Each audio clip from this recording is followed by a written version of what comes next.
Hey, small business owners, thanks for tuning in. This is the Big Small Expert, a show for independent retailers that gives you tips and tricks on how to make your business stand out in a sea of big box retailers. I'm your host, the Big Small Expert, Melissa Palermo, and I opened my first retail store almost 20 years ago, and since then I've been hooked on small business life. In today's episode, we're going to talk all about Facebook marketing. For more small business tips and tricks, subscribe to this podcast and follow the Big Small Expert on Facebook and Instagram. And don't forget to check the show notes on other ways that we can connect. So let's get started. Let's talk about social media marketing, specifically Facebook marketing.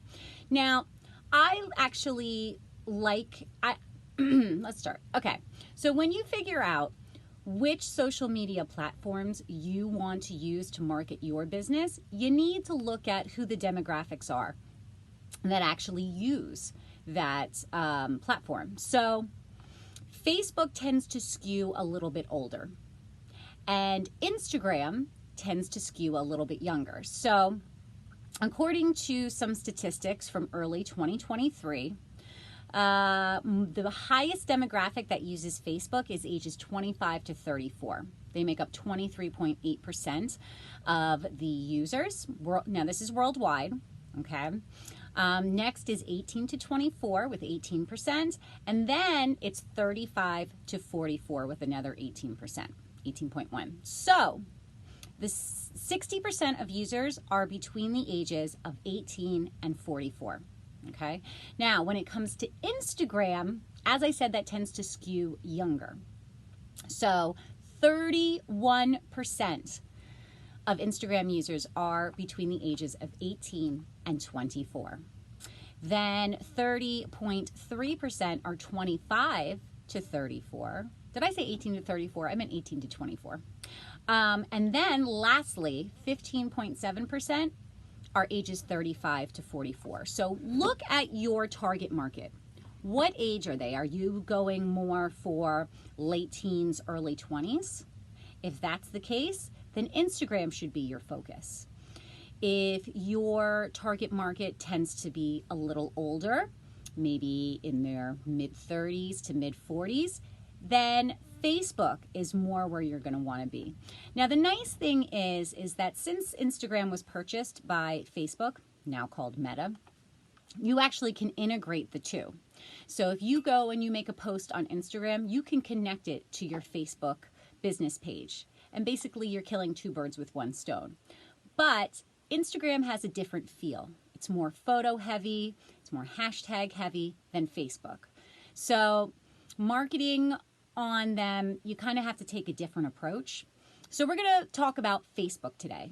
Facebook is the one that I think has been used the most and for the longest. It really sort of changed marketing. So you are going to want to create a business page for your Facebook. Now, if you don't, or for your business on Facebook, if you don't already have a business page, what are you doing? Go get one. Go make one. If you're not on Facebook, that's surprising, but chances are you are probably on Facebook and you have a personal profile. That is where you connect with friends and family, and you post pictures of your kids and grandkids and vacations and things like that. A business page is something that is public, open to the world, and it allows people to find your business and to find you. Okay, it's like a billboard for your business that people can search through the interwebs and get to. Okay, now the nice thing is that let's say you have a business page and Martha Smith decides to interact and give a like to your business Facebook page. So Martha Smith likes small business XYZ. Wow, all of Martha Smith's friends see that they get notified in their little feed that she liked small business XYZ. Well, maybe one of Martha's friends, I don't know, Tina Jones, sees that and is like, oh, I like that business too.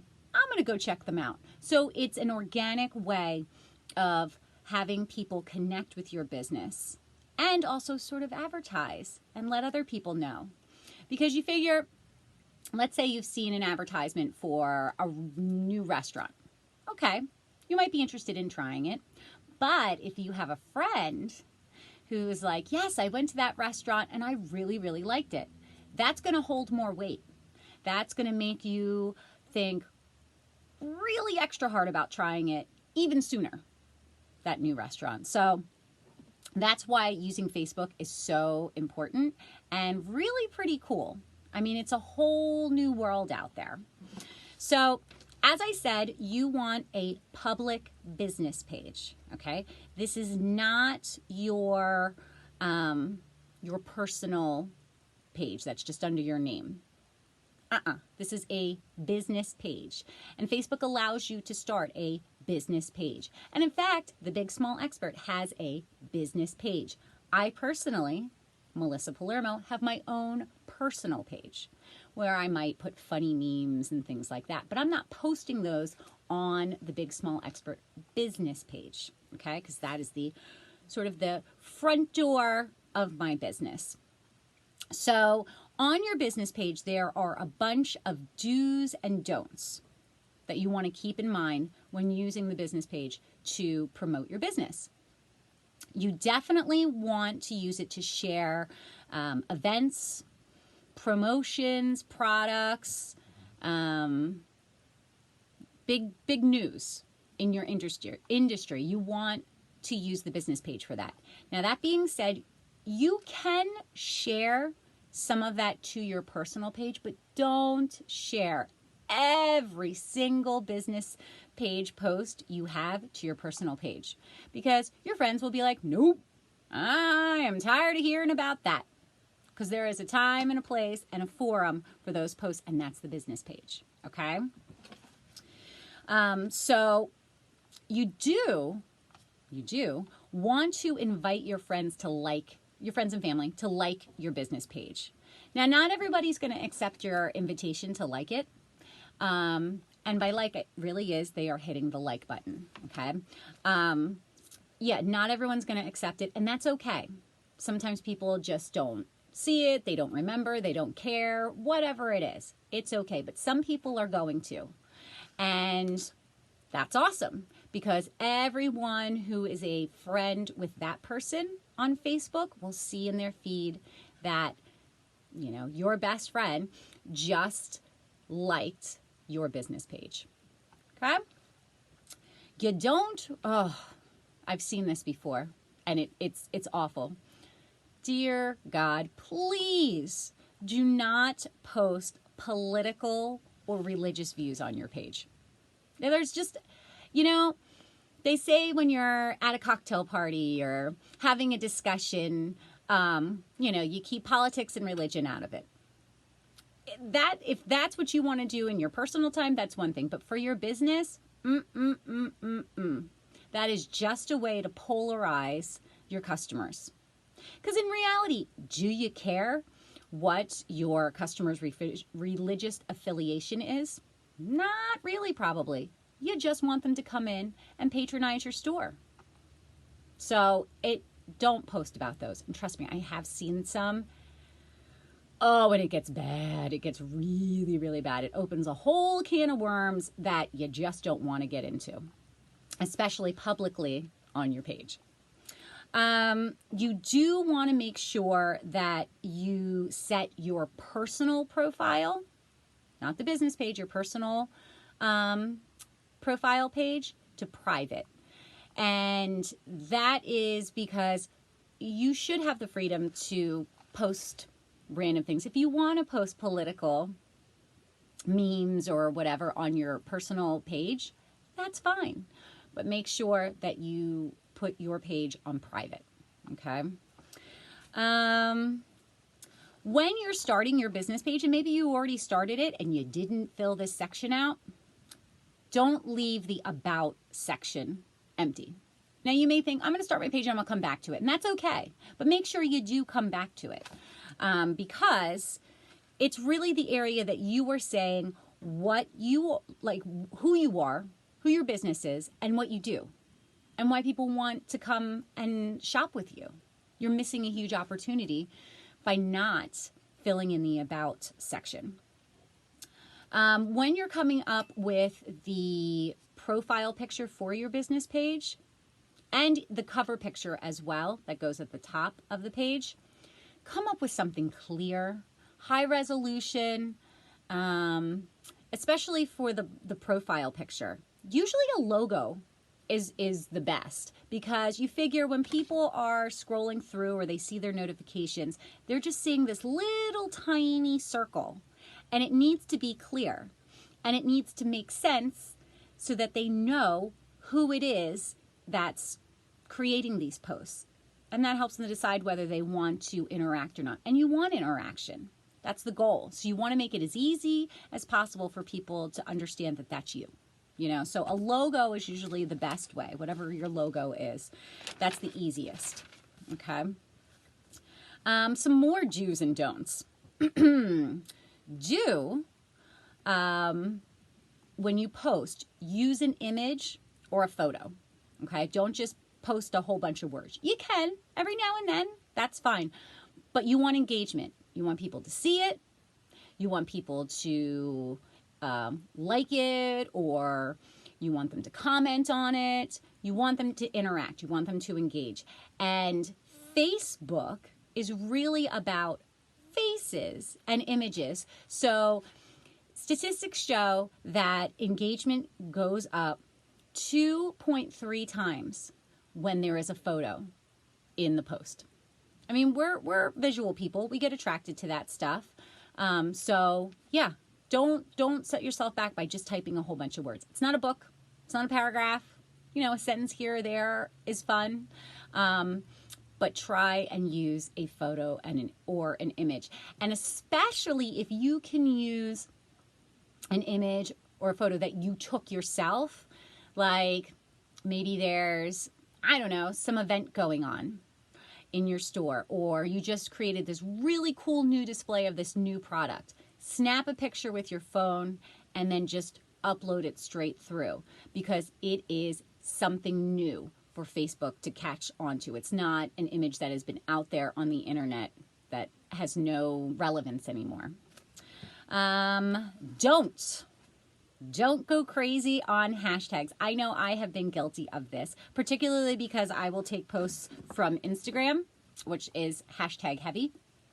And it will automatically go and it will post from Instagram to my Facebook page, business page. But they say, and this is all, there is some data out there, but you never quite know how accurate the data is. I swear it's a guess because the algorithm is always changing. But that you don't want to use any more than 2 hashtags.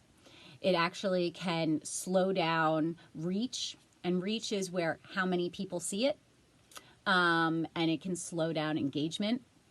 So try not to use any more than 2 hashtags. Now, that being said, I encourage all businesses to come up with their own specific hashtag. And it could be anything. It could be the name of your business. It could be whatever. But you're going to use this hashtag all the time. So when I am posting on Instagram or on Facebook, business page, I'm almost always using the hashtag #TheBigSmallExpert. Boom. It makes it easy for people to search and find you. It helps little bots find you. It helps you come up sooner and higher on Google. It's just beneficial, okay, to have your own hashtag. Whatever that is, you can make it up, but just make it make sense and make it easy to read. Because have you ever seen a hashtag that's like a sentence long and there's no spaces, there's no capitals, so you can't tell where one word ends and the next word begins? So sometimes you have to really think and read it over and over. That's too much work. Most people won't do that. So make it concise, easy to read, and use it on most of your posts, okay? Let's see. Yes. Another do is you want to use content that encourages people to like and comment on your post. So if you're just constantly putting information out there like, basically statements. Hey, we just got this brand new lotion in. It smells like flowers. It's delicious. We love it. You need to stop it and check it out. And you just sort of stop it at that. That doesn't encourage likes and comments. So try asking a question with that. That makes sense. Hey, we just got this brand new display of lotion. You know, how it smells like flowers. What flower scent is your favorite? Or do you tend to like fruit smelling lotions? It could be anything, but anything that makes sense to what your post is. So try and ask a question. That will encourage engagement, okay? Not all the time, because some people just don't care. And don't just throw out random questions for the sake of engagement. I mean, after a while, people see through that. Oh, they decided to ask me if I like muffins or cupcakes better. But that has nothing to do with their business.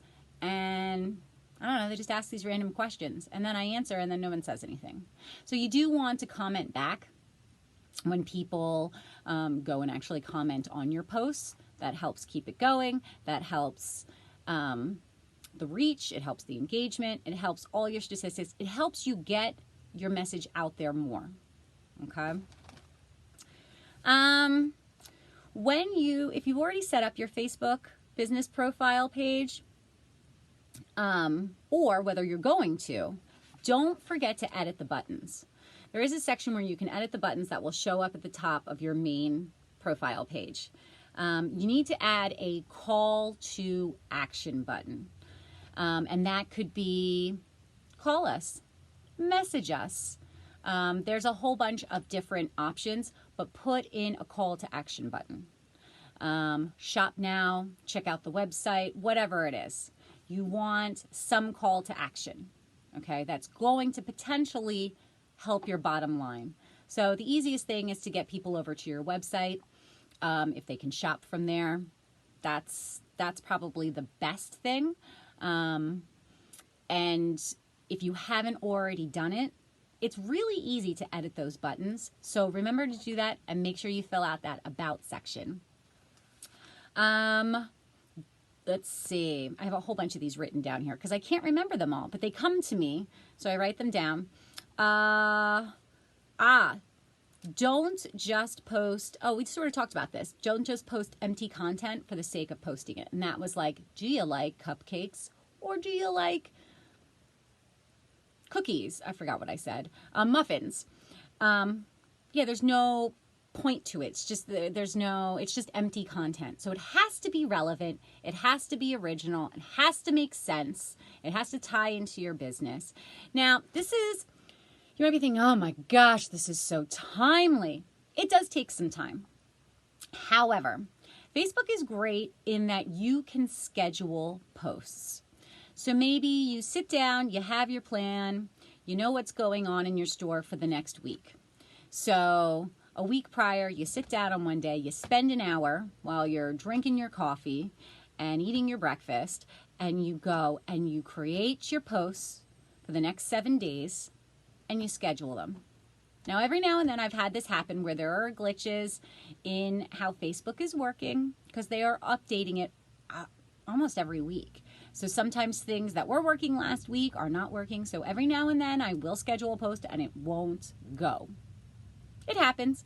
However, more often than not, it does go. And it helps me stay consistent because consistency is the key. I mean, it's the key in everything, really. But when it comes to social media marketing, when it comes to Facebook marketing, being consistent, being present will keep you higher up in people's news feeds. So when they're scrolling through to see what's going on, they're going to see you sooner. They're going to see you more often. They're going to have a better chance of seeing you versus if you only post once every couple weeks, it's just here and there, willy-nilly. Facebook does not look at your business page and your posts as nearly as important to this person who's going to be seeing them as they would if you were posting daily. Okay? Now, you do want to ideally post once a day. That's a good place to start. You can post more, but don't be posting more than 2, maybe 3 times a day. That's even a lot, but 2 times. But start with once a day. That's good. It can be different hours of the day. It can be the same hours of the day. It all depends on your target market. So if you are going more for a younger market, you might want to post more closer to the evening. They might be night owls. If you're going for maybe an older demographic who is an early riser, you might want to post early in the morning and catch them when they're first waking up.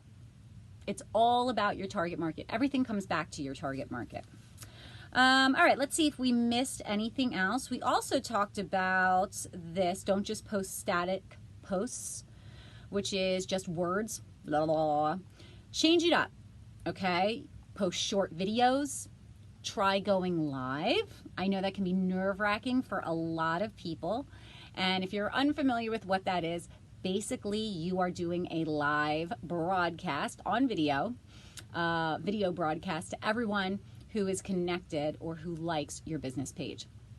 So maybe you're just showing them what's going on at this event at your store, or I don't know, you're giving them a sneak peek of what just came in, or you're showing them kind of a behind the scenes of how things work. Really short video. People can get on and they can comment. I want to say it's in real time, but there is a delay. So if I'm talking and I say, blah, blah, blah, blah, blah, do you prefer red or black? And then I go on and I continue talking. It might be 10 seconds or 15 seconds until I see a response back that says, I like white, I like black, or whatever color item I'm showing. So keep that in mind. I know people get nervous because they are afraid, because it is open to the whole world. What if somebody gets on and says something inappropriate, or, you know, there are things that you can't foresee and control. What if somebody gets on and just starts spamming me and just commenting over and over? While you are live, you can block them. You can do that, or you can just end the live. Say it was technical difficulty. You can, but that doesn't happen very often.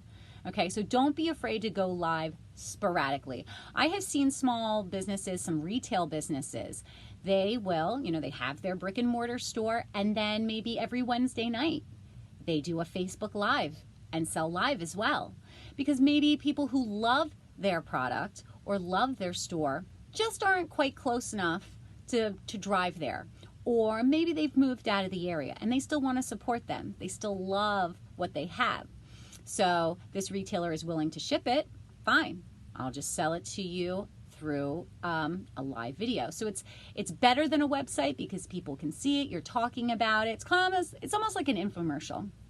Okay, but you're showing your personality, you're showing your business's personality. It's really, I've seen Facebook Lives work really well for lots of different retail stores as they do like weekly consistent sales. It's a whole different demographic that they're hitting. It's not the people who are normally coming through their doors. So that's a thought. That's an idea. Okay. So don't be afraid to do short videos, go live. You can ask, create polls, you know, again, you know, we have this vase in 3 different colors. Which color do you like? You can create a poll.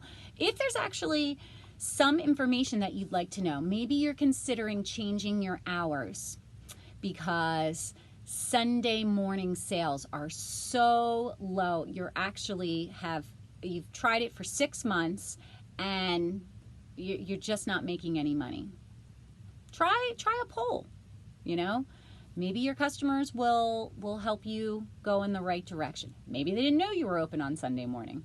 All sorts of things can happen from that. So again, Facebook business profile page. If you don't have one, make one. Even if you are a service-based business, which I know several, Facebook business profile page. You don't have to have a brick and mortar store to utilize that. You may only have a website. You may only be like a painter, that paints houses. It's free. Okay, none of this is paid advertising or boosting posts or anything like that. This is all 100% free. It's just an investment of your time and learning it. And it's not that hard to learn. If you have a person who might be a little younger on staff, you can always ask them to try and teach you. Grab a friend. Facebook has been around long enough that quite a lot of people have an understanding on how to use it, or at least get it set up. So if you're not utilizing it, if you're not being consistent with it, you are potentially losing sales, losing money, and nobody wants that. So thanks so much for tuning in to this edition of The Big Small Expert. I will catch you again on our next episode.